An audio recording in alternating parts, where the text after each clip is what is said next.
On the 27th of August, 1883, an explosion 10 times that of an atomic bomb ripped across the Indonesian island of Krakatoa, ripping it apart. The volcanic explosion was so loud it could be heard more than 2 kilometers away. The sky turned red and rained rock, and for many it caused them to fear that the end of the world had come. The explosion killed more than 36,000 people, and it caused a dramatic shift across the planet, both environmentally. For months after, strange phenomena and unusual sunsets were being seen. It appeared in some parts of the world as though the sky was literally on fire. Huge environmental change occurred, but also huge social change kicked in, as we'll see. A few years before the explosion at Krakatoa, the world experienced another massive and dramatic shift, but this time in its communications technology. You see, huge telegraph cables had been laid under the seabeds of the world, connecting country with country in what was the first World Wide Web of its kind. For the first time ever, the world was connected, literally. Imagine that impact and the impact that had socially on towns and villages and on individual households and people, as a farmer in Sussex was almost overnight connected with the events that went on in Indonesia. And within hours of something happening on the opposite side of the planet, people in their villages in England could know about it. We've grown up used to that sort of world, but can you begin to imagine the change on the world and the way that people thought about it? You know, the explosion of Krakatoa was the world's first mass media event, and its impact was huge.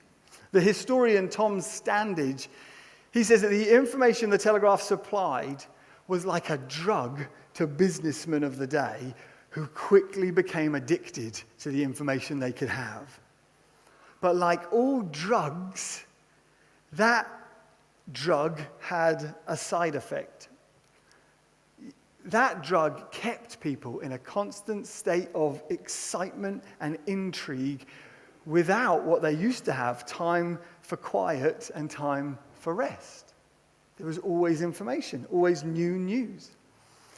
The massive side effect, however, of this drug on the world was an overwhelming increasing levels of anxiety. Now consider for a moment, we've grown up again and we're used to living in a world where anxiety is commonplace as a disorder that increasing numbers of people are experiencing, but it wasn't always so. I'm not talking about the medically diagnosed anxious disorders, but the general level of quivering and nervousness and overwhelmed feelings in society. It wasn't always like that. The world, you see, became a busy, interconnected place where individuals no longer felt rooted in their locations, their hometowns, but were instead encouraged through other technological developments to move towns. But it was a place where no longer people knew where they were from or who they were then. The writer Marshall McLuhan coined the term the global village for this. And for us, the global village has this image of a kind of cozy, interconnected world. But for him, the village was an image of busyness and activity where everyone knows everyone's business and that you can never rest or get away from it, the global village. And he said that when ordinary people do not know who they are, they get anxious. That was over 100 years ago. Already, I think we can see the massive parallels from that global event, that global technological shift, and its impact to us and our day. Writing about the church in the late 19th century, Mark Sayers describes the church. And you see, before Krakatoa and before the telegraph, mass revival and global awakening had been taken place. Thousands upon thousands of people were being drawn to faith in Jesus. This was the era of men like Spurgeon and D.L. Moody and William Booth and Hudson Taylor and David Livingstone and George Muller. There was a mass move of the Spirit in the church that ignited activity, entrepreneurial missions to the ends of the earth. People literally leaving their home countries with all of their stuff buried inside a coffin, going half the world away to go and tell people about Jesus, thinking, I'm never returning home. But they didn't mind because they were going on mission. They were full of adventure and courage. That was the church before Krakatoa and the events of the invention of the telegraph. But in the wake of this communications revolution, anxiety gripped the church. And it gripped the church and rendered her inactive. Mark Sayers says that instead of overflowing with waves of revival, a worrisome introspection became the norm, as believers became more focused on their inner worlds than on the world to be reached with the gospel. He says that the number of men and women of God overcome by emotion and exhaustion at the end of the 19th century is remarkable.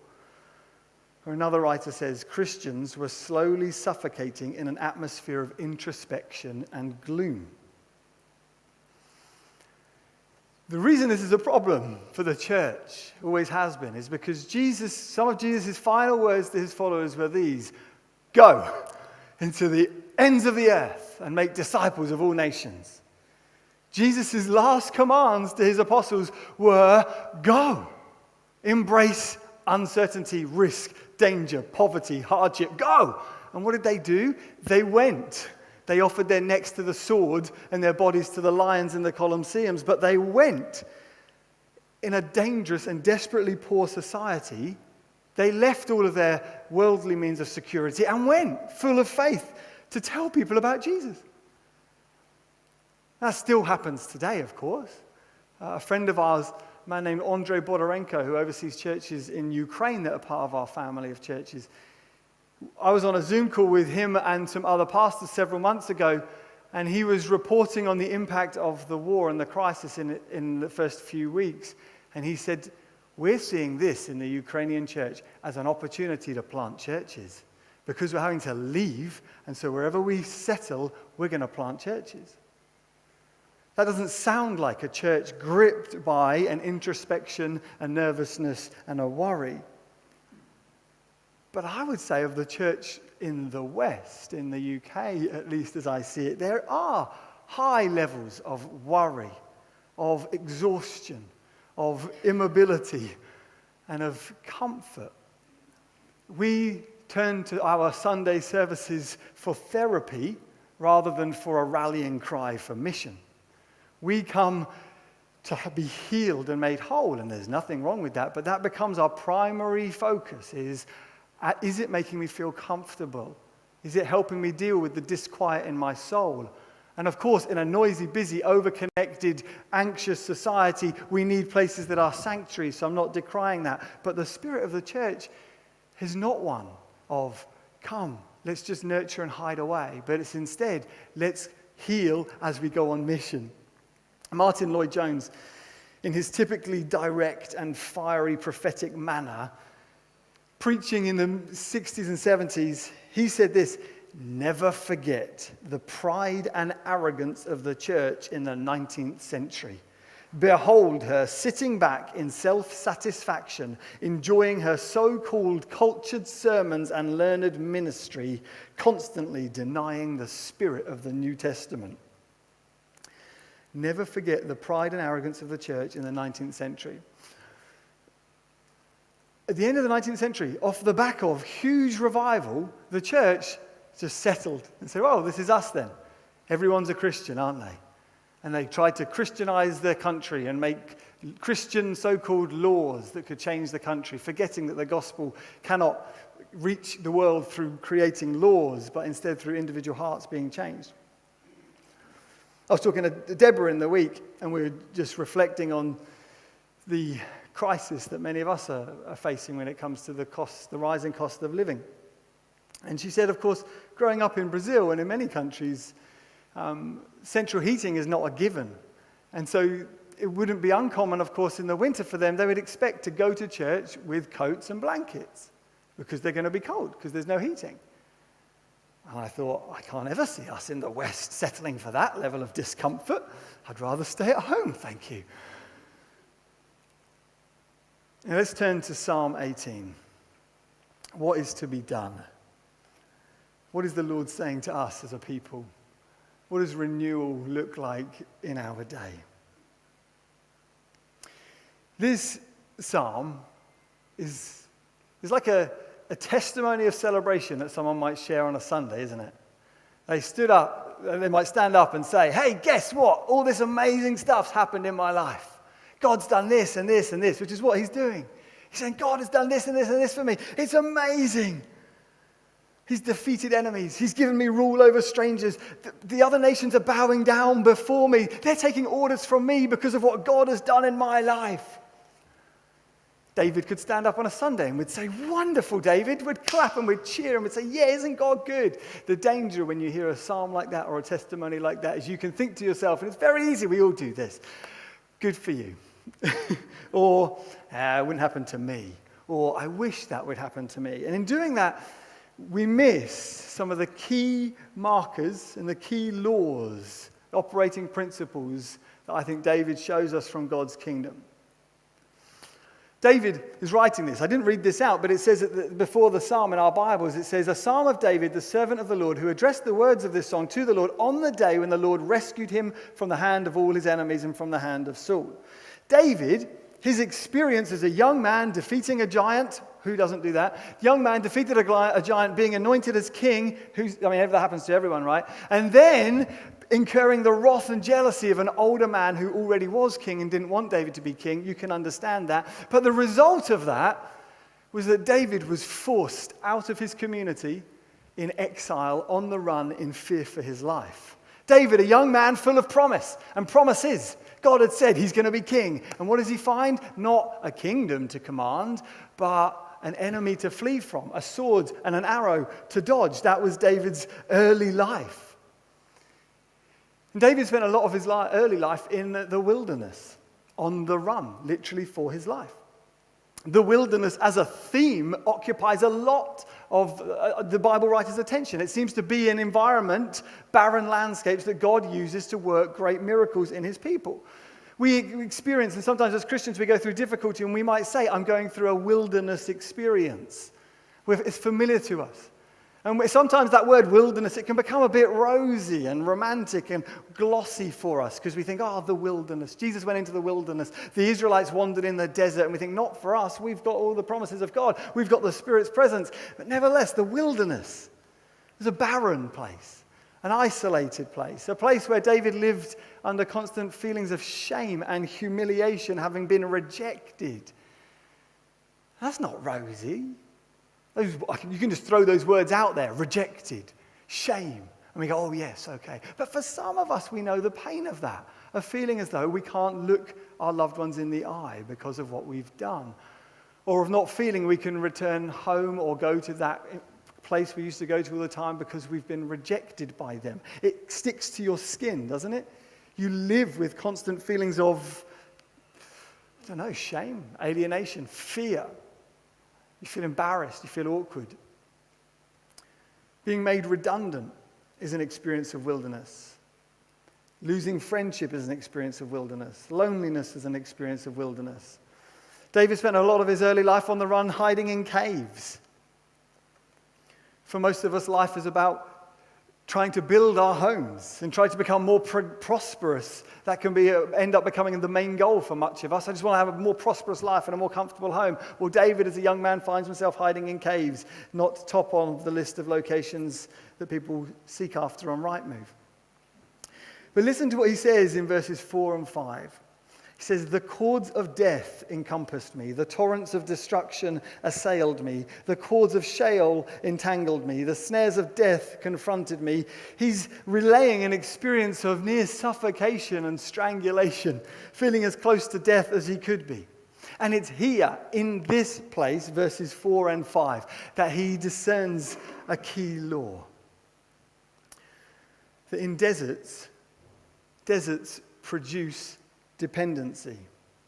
Because in deserts, nothing grows. God finally gets our attention. In verse 6, he says, in my distress, I called upon the Lord. I called upon the Lord my God for help, because in the desert, there's nothing else to distract you. There's no telegraph. There's no smartphone. There's no encouragement. There's nothing to give you hope. It's desert. It's death.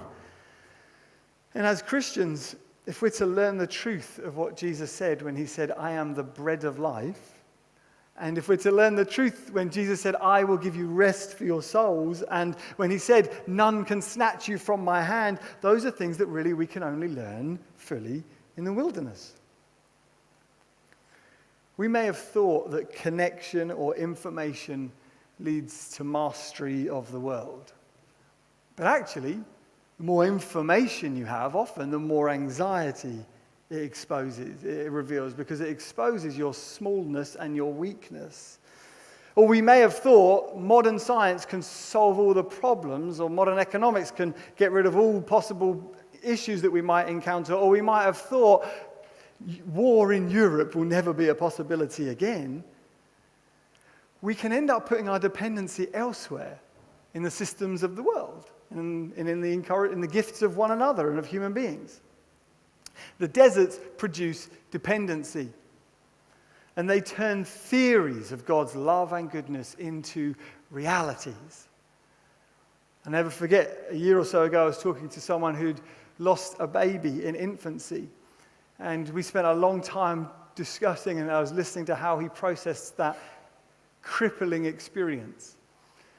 His conclusions of how he, as a Christian, walked with God through suffering, his conclusions were conclusions I could have got out of a book.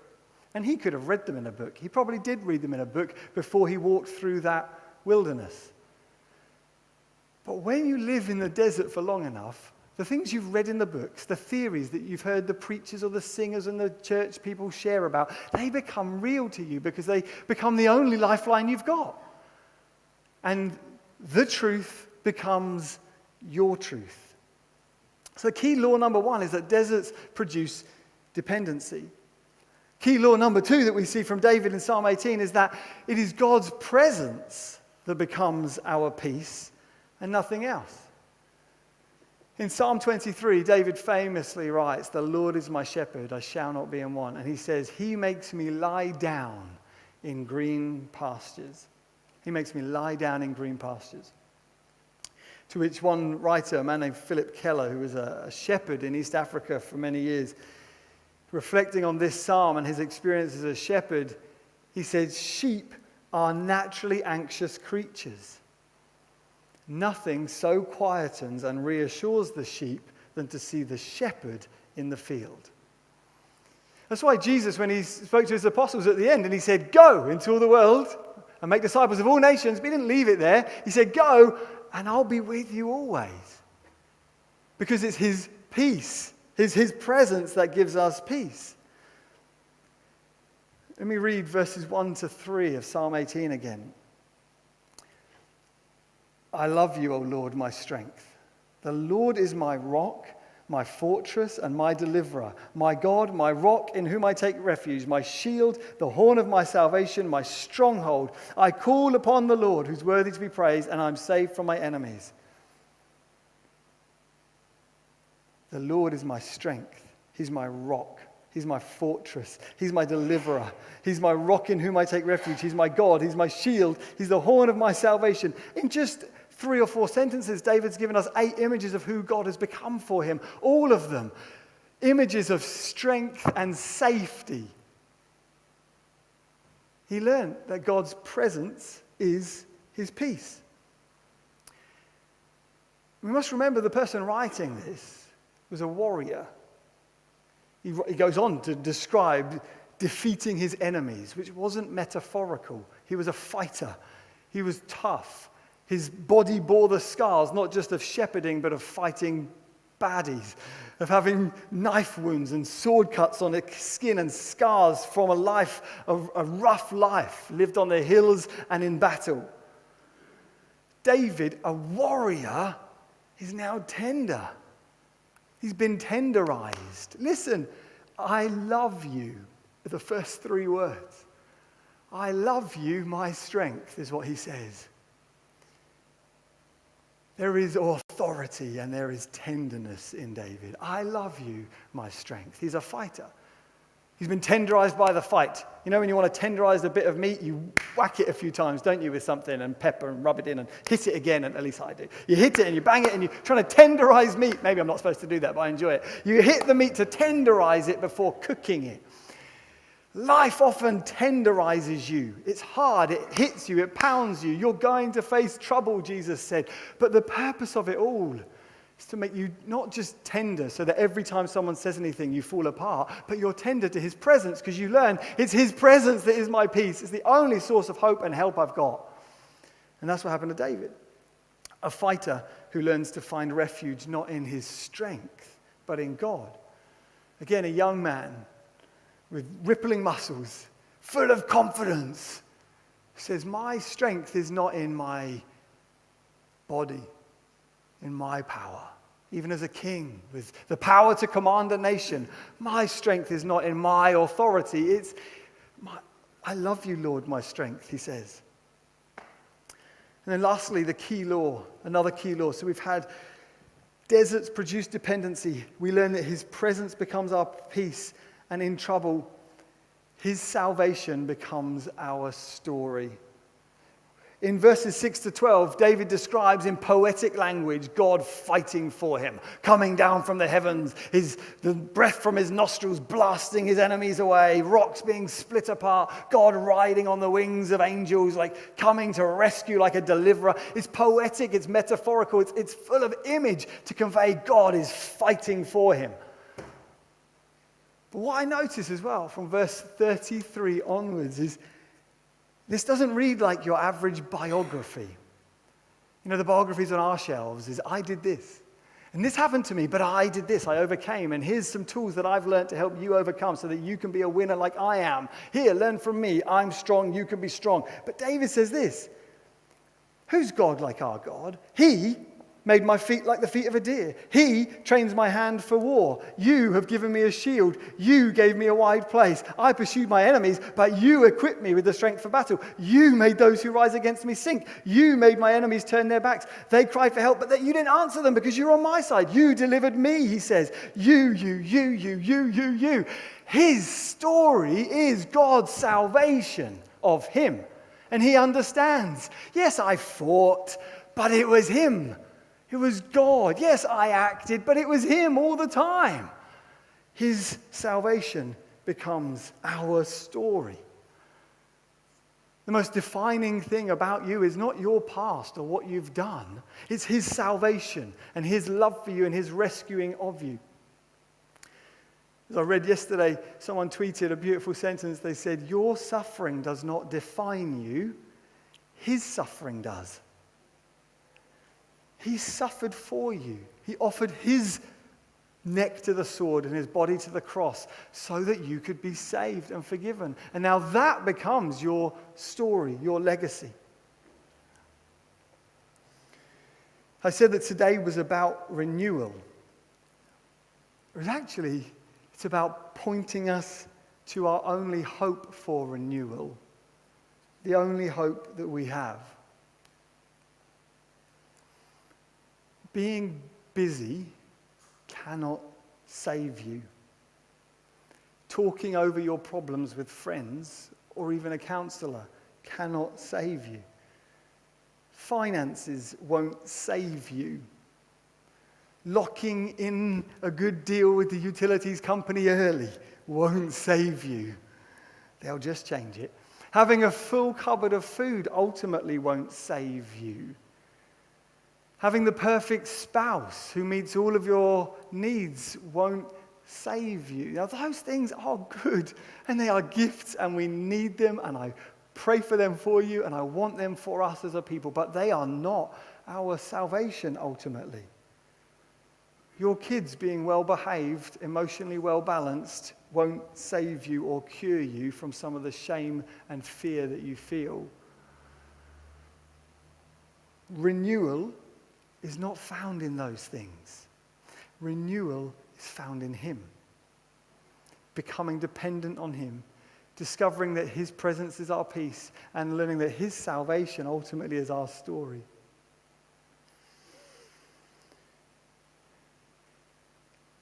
And we as a church, as we embark upon September and the kids returning and life going back to some semblance of normality, whatever the future may bring, we as a church are a church. A church, the original word church means a group of people called out who've gathered for a purpose. We are the church only in as much as we are dependent upon him. Otherwise we're just a social club that likes singing. We're a church only in as much as we learn that he and he alone is our salvation. You know, and a sermon can't do this for you. A Sunday service can't do this for you. Only the desert can do this for you, really. And so without praying hardship on you, I pray that God gives you deserts. That he gives me deserts. That I would learn the sweetest thing in the world. That he and he alone is my prosperity and peace and legacy and story. And he alone is the one that we're dependent on. That and that alone is where renewal can be found.